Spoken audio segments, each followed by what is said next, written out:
Hello दोस्तों, स्वागत है आप सभी का चंद्रिका एडू वर्ल्ड में। और जैसा कि आप सभी जानते हैं कि यहाँ पे मैं अपने वीडियोस में बीपीएससी, एसएससी या बीपीएससी टीआरई हो या कोई भी एग्जाम हो, इट मीन्स कि आपको 0 to हीरो बनना है।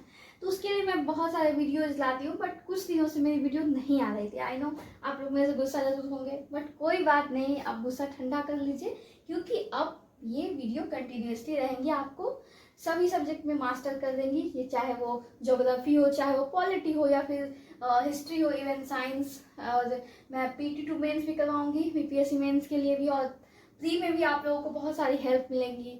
और टीआरई जो बच्चे हैं, टीचर वाले एग्जाम जो भी होते हैं टीआरई 4 होने वाले हैं, और AEDO इंक्लूडिंग SSC CGL जो भी एग्जाम है, तो काफ़ी आपको हेल्प मिलेगी इन वीडियो से। बहुत छोटे वीडियो होंगे, क्रिस्प वीडियो होंगे, आप लोगों को बहुत हेल्प मिलेंगी। ठीक है, तो आज मैं ले आई हूँ टॉपिक जलवायु। ठीक है, जलवायु ये ज्योग्राफी का टॉपिक है, मीन्स भूगोल का। ठीक है, हिंदी मीडियम वाले को भी आई थिंक कोई दिक्कत नहीं होगी।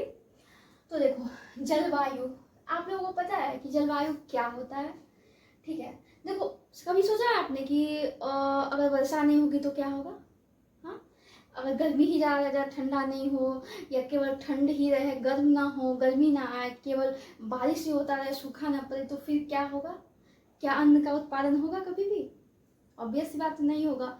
और हम लोगों को विभिन्न प्रकार के भोजन जो बनाते हैं, उसमें हम लोगों को बहुत सारे अन्न की आवश्यकता होती है, मीन्स कि धान, गेहूँ, ज्वार, बाजरा, मक्का, सब कुछ। तो उसके लिए हम लोगों को वर्षा चाहिए, सूखा भी चाहिए, धूप भी चाहिए, सब कुछ चाहिए। तो देखो, तो कभी आपने सोचा है ऐसा क्यों होता है कि कहीं पे बहुत ज़्यादा जलवायु पहले होता क्या है, इसके बारे में हम लोग जानेंगे। ठीक है ना? तो देखो, जलवायु होता क्या है? तो देखो, लंबे जो समय के तापमान, वर्षा एवं वायुमंडलीय दाब के पवनों की दिशा एवं वेग के अध्ययन को क्या कहते हैं? जलवायु कहते हैं, मीन्स क्लाइमेट। मतलब हम लोग लंबा समय तक जब किसी भी जगह का तापमान हो, या पवन की दिशा हो, या फिर उसके वेग हो, या फिर वर्षा का जब अध्ययन करते हैं, मतलब लंबे समय तक याद रखना है, तो उसको हम क्या बोलेंगे? जलवायु। इट मीन्स क्लाइमेट, उसको जलवायु बोलेंगे। और मौसम तो पता ही होगा क्योंकि आप लोगों ने गाना भी सुना होगा। देखो, मौसम क्या होता है? तो मौसम क्या होता है कि ये बहुत क्षणिक होता है, मीन्स जल्दी होता है। मौसम क्या होता है? बहुत जल्दी जल्दी बदलेगा, तो इसलिए ना गाना है जी। देखो, तापमान, हवाओं की दिशा और वर्षा, ये सब क्या है? जल्दी जल्दी बदलता है। जैसे कि आपके मोबाइल में भी नोटिफिकेशन आता होगा कि आपका मौसम ये रहने वाला है, कल बारिश होगी, 3 घंटे बारिश होने वाली है। मेरे मोबाइल में तो आता है। आई थिंक आप लोगों के पास, आप जेएनजी हो, हम भी हैं, तो सभी के मोबाइल में आता होगा। ठीक है, तो देखो, तो आप लोगों ने वो गाना भी सुना होगा कि मौसम की तरह तुम भी बदल तो ना जाओगे। ठीक है, जस्ट अ फन। तो कभी बोला है आपने कि जलवायु की तरह तुम बदल जाओगे? क्योंकि आप लोगों को पता है कि जलवायु नहीं बदलता है जल्दी, 30-40 साल, 50 साल के बाद वो बदल सकता है एक जगह क्लाइमेट, अगर ग्लोबल मतलब कि वो क्लाइमेट चेंज होता है, वैसे नहीं बदलता है। और मौसम क्या है? पल पल बदलता है, हमेशा बदलता है, 1 दिन 2 दिन 3 दिन में बदलता है हमेशा। तो ऋतुगत परिवर्तन, इसमें क्या होता है? ऋतु के अनुसार परिवर्तन होता है। और लंबे समय के तापमान, वर्षा एवं वायुमंडलीय दबाव, उपयोग की दिशा एवं वेग के अध्ययन को जलवायु कहते हैं। ठीक है, तो हम लोग देखेंगे कि भारत की जलवायु कैसी है।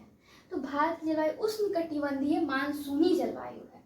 उष्णकटिबंधीय मानसूनी जलवायु, मैं आपको इसका भी मतलब बताऊंगी आगे की वीडियोज में। तो फिलहाल उष्णकटिबंधीय आप ये समझ सकते हो, जैसे कि मान लो कि ग्लोब, मैंने अभी शुरू वाला चैप्टर नहीं पढ़ाया है, पर देखो, ग्लोब होता है, मान चलो ये पृथ्वी है, पृथ्वी के 0 डिग्री पे क्या होता है? इक्वेटर, यानी कि विषुवत रेखा। ठीक है, 23.5 डिग्री इधर, 23.5 degree Tropic of Cancer, and 23.5 degree south में Tropic of Capricorn. It means कि कर्क रेखा और मकर रेखा, और 0 डिग्री बीच वाला जो होता है पृथ्वी के बीचों बीच की जगह लाइन, उसको क्या बोलते हैं? तो विषुवत रेखा बोलते हैं।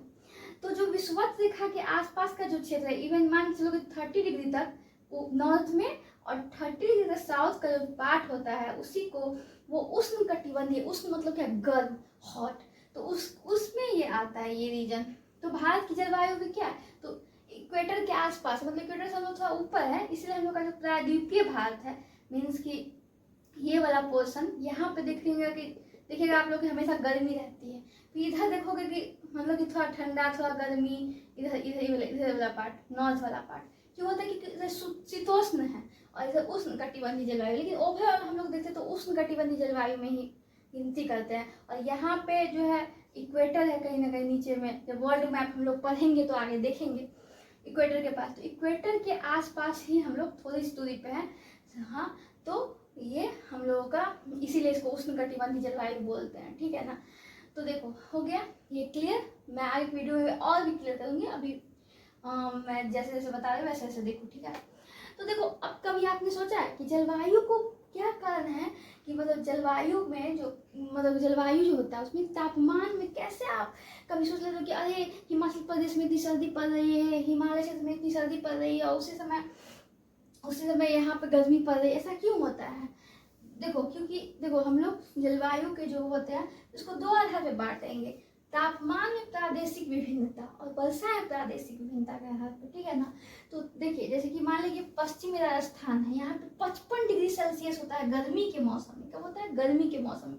उसी समय अरुणाचल प्रदेश में, जो कि नॉर्थ वाला पार्ट है यहाँ पे, अरुणाचल प्रदेश, नागालैंड, मणिपुर, मिजोरम, ठीक है, तो यहाँ पे उसी समय 19 डिग्री सेल्सियस होता है। तो ऐसा क्यों होता है?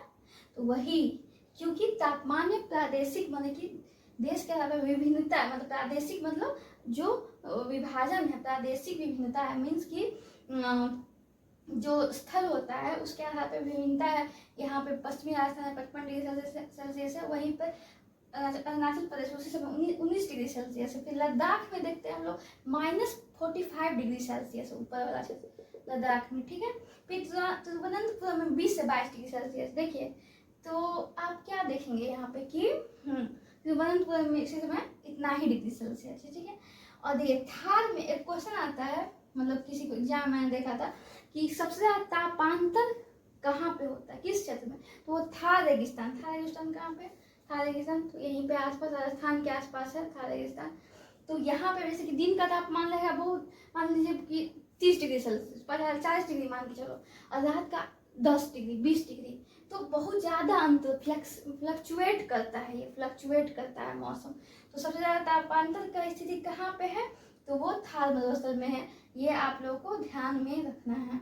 तो हम बोले कि तापमान में प्रादेशिक विभिन्नता होती है क्योंकि कहीं पे गर्मी, उसी समय में गर्मी में जो है कहीं पे गर्मी अधिक, कहीं पे गर्मी बहुत कम, फिर कहीं पर नॉर्मल होता है। तो क्यों होता है? अब आते कि वर्षा में प्रादेशिक विभिन्नता क्या है। तो देखो वर्षा में प्रादेशिक, जब वर्षा होती है तो कहीं वर्षा क्या होता है, कहीं पे हिमपात के रूप में होता है, मतलब आइस गिरता है। कहीं पे मेघालय में उसी समय देखो, मेघालय यहाँ पे है तो मेघालय में गारो खासी जयंतिया पहाड़ी है, गारो खासी जयंतिया पहाड़ी है। तो यहाँ पे मौसिनराम है, यहाँ पे बहुत अधिक वर्षा होती है, बहुत ज़्यादा। तो 1080 सेंटीमीटर की वर्षा होती है, जो सबसे ज़्यादा वर्षा होती है मौसिनराम में।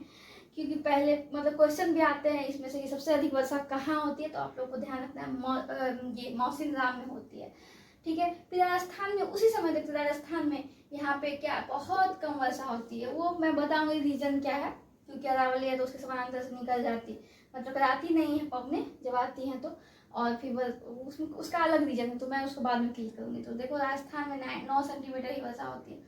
फिर जनरली हम लोग देखते हैं कि जून से सितंबर तक जनरली, मैंने ये देखा कि यहीं पे जून से सितंबर तक हम लोग को दुख होगा कि हमेशा मतलब कि बारिश का मौसम होता है, मानसून का मौसम होता है पूरा इंडिया में लगभग।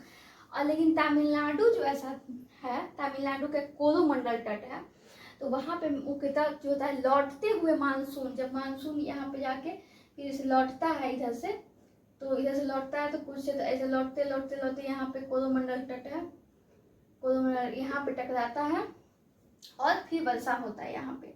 और कुछ बंगाल की खाड़ी में, मतलब कि वैसे तो देखिए क्योंकि स्थल मार्ग से जल मार्ग की ओर आएगा, तो स्थल मार्ग से वो कहाँ से नमी ले पाएगा, नहीं ले पाएगा, नमी नहीं ले पाएगा। इसीलिए यहाँ पे मतलब कि इसीलिए क्या बोलता है कि पूरे इंडिया में बारिश नहीं होता है, पूरे इंडिया में बारिश नहीं होता है लौटता हुआ मानसून से, लेकिन कोरोमंडल तट पे होता है। क्योंकि ये क्या करता है, जब लौटता हुआ मानसून होता है तो वो बंगाल की खाड़ी, यहाँ पे मैंने लिखा है कि BOB मैंने बंगाल की खाड़ी से कुछ नमी लेता है, कुछ आर्द्रता लेता है, और फिर यहाँ पे वर्षा करवाता है कोरोमंडल तट पे लौटता हुआ मानसून से। अभी हम लोग मोटा मोटी देख रहे हैं, मैं उसको डिटेल में भी पढ़ाऊंगी, तो आप लोग टेंशन ना लीजिए, ये समझ में नहीं आ रहा है, वो समझ में नहीं आ रहा है, ठीक है। तो देखो तमिलनाडु में लौटते हुए मानसून से वर्षा होती है, याद रखना है तुम लोगों को। और देखो और देखो क्या कारण है, मतलब आखिर क्या कौन सा रीजन है जिसके कारण जलवायु जो है कहीं पे कुछ और है, कहीं पे कुछ और है, कहीं पे कुछ और है, मतलब कहीं पे ज़्यादा ठंडा है, कहीं पे गर्म है, कहीं पे वर्षा होती है ज़्यादा, कहीं पे कम। क्यों क्यों? तो इसका पीछे बहुत सारा रीजन है। देखो एक है कि अक्षांशीय स्थिति, अक्षांशीय स्थिति। एक है कि अक्षांशीय स्थिति में हम लोग देखेंगे कि जैसे कर्क रेखा है, कर्क रेखा भारत के 8 राज्यों से गुजरती है। एक कॉन्सेप्ट भी है हंसी वाला है कि मित्र पर गमछा झाड़, ऐसे ही कुछ कॉन्सेप्ट है कि 8 राज्यों से होकर कर्क रेखा गुजरती है। मिजोरम, त्रिपुरा, पश्चिम बंगाल, राजस्थान, गुजरात, फिर छत्तीसगढ़, हाँ इसी तरह से 8 राज्य हैं। तो इसी से ट्रॉपिक ऑफ कैंसर यानी कि कर्क रेखा गुजरती है। तो मैंने वही तो कर्क रेखा जहाँ जहाँ से गुजरेगी तो वहाँ पे क्या होगा, शीतोष्ण मतलब 27 डिग्री मैंने बताया था यहाँ पे कि विषुवत रेखा 0 डिग्री इक्वेटर होता है। ऊपर में क्या होता है उसका कि ऊपर में क्या होगा 27 डिग्री, जब हम लोग जाएंगे तो ऊपर में क्या होगा, थोड़ा मतलब गर्मी क्या होगा, कम होते जाएगा, यानी कि शीतोष्ण मतलब कि शीतोष्ण होते जाएगा। तो यहाँ इसीलिए यहाँ पे शीतोष्ण है, शीत भी है, उष्ण भी है, गर्म भी है, ठंडा भी है। इसलिए यहाँ पे देखते हैं हम लोग का बिहार यहाँ पे आता है, यूपी, तो यहाँ पे कभी गर्म होता है, मतलब दिसंबर में नवंबर में गर्मी होता है, जनवरी में सॉरी ठंडा होता है, ठंड होता है, और बाकी ओवरऑल गर्मी होता है। ठीक है sorry sorry sorry okay okay. तो देखो मैंने यहाँ पे बताया, तो अक्षांश के वजह से भी मतलब तो इसके वजह से भी मतलब कि जलवायु में परिवर्तन होता है कि कहाँ पे क्या जलवायु है, ये भी डिसाइड करता है अक्षांशीय क्षेत्र। फिर समुद्र से दूरी, समुद्र से एक बात आप लोग याद रखिए, जैसे कि मान लीजिए जल है, जल देख लीजिए यहाँ पे, मान के चलो कि यहाँ मान लो कि जल है, वाटर, ठीक है, वाटर, वाटर, जल्दी जल का क्या काम है कि ये धीरे धीरे गर्म होगा, धीरे धीरे गर्म होगा, और फिर धीरे धीरे ठंडा होगा, धीरे धीरे ठंडा होगा। लेकिन स्थल क्या करता है, वो जल्दी गर्म होगा, जल्दी ठंडा होगा। मैं इसलिए आपको ये बात बता रही हूँ क्योंकि जल स्थल वितरण जो होता है उससे भी मतलब हाँ सॉरी समुद्र से जो दूरी है, तो देखो जो समुद्र के आसपास का जो क्षेत्र है, जो भी टाउन है, जो भी शहर है, जो भी सिटी है, जैसे कि मुंबई हो गया आपका, फिर तमिलनाडु, केरल सॉरी तमिलनाडु, ये सब। तो मुंबई देख लो, मुंबई में आपने कभी सुना है कि बहुत ज़्यादा ठंडा है या बहुत ज़्यादा गर्मी है? ठंडा तो बहुत ज़्यादा नहीं सुना होगा आप लोगों ने, क्योंकि क्या है कि वो समुद्र से बहुत नज़दीक है, समुद्र पे ही, समुद्र क्या एक आइलैंड पे स्थित है समुद्र के पास। तो क्या है समुद्र से तो हवा चलती है, ठंडी हवा है, तो वहाँ पे समुद्र से हवाएं चलती है, तो कहीं ना कहीं ये समुद्र में मान लो कि अगर वहाँ पे बहुत ज़्यादा तापमान हुआ तो तापमान क्या होगा, तापमान मान लो कि हम ये सब मानसून में पढ़ेंगे बेसिकली, लेकिन मैं आपको शॉर्टकट में बता देती हूँ एक चीज़ कि देखो कभी भी टेम्परेचर जो होता है वो इन्वर्सली प्रोपोर्शनल टू प्रेशर होता है, ठीक है। यानी कि अगर कहीं भी तापमान बढ़ेगा तो प्रेशर घटेगा, प्रेशर बढ़ेगा तो तापमान घटेगा, ठीक है। ये चीज आपको याद रखना, ये कॉन्सेप्ट आपको पूरा चैप्टर में काम देगा। और एक चीज और याद रख सकते हो, देखो कि हवा जो होता है मतलब विंड, हवा कभी भी हाई प्रेशर से लो प्रेशर चलता है। मान लो कि हाई प्रेशर है तो हाई प्रेशर यानी उच्च दाब से निम्न दाब की ओर चलेगा हवा। और हाई प्रेशर कहाँ पे होगा, जहाँ पर टेम्परेचर लो होगा, टेम्परेचर लो होगा, क्योंकि मैंने अभी बताया कि temperature inversely proportional to pressure and pressure inversely proportional to temperature. मतलब कि अगर तापमान बढ़ेगा तो दाब घटेगा, दाब बढ़ेगा तो ताप घटेगा, सिंपल सी बात है। तो हाई प्रेशर में आप दिमाग लगाइए कि क्या होगा, यहाँ पे तापमान कम होगा कि ज्यादा होगा, सोचिए। तो देखो यहाँ पे दाब ज्यादा है यानी हाई प्रेशर है तो ताप कम होगा, यही तो दिमाग लगाना था। और देखो यहाँ पे लो प्रेशर है, लो प्रेशर है तो यहाँ पे क्या होगा, यानी दाब कम है यानी ताप क्या होगा, ज्यादा होगा, ताप ज्यादा होगा।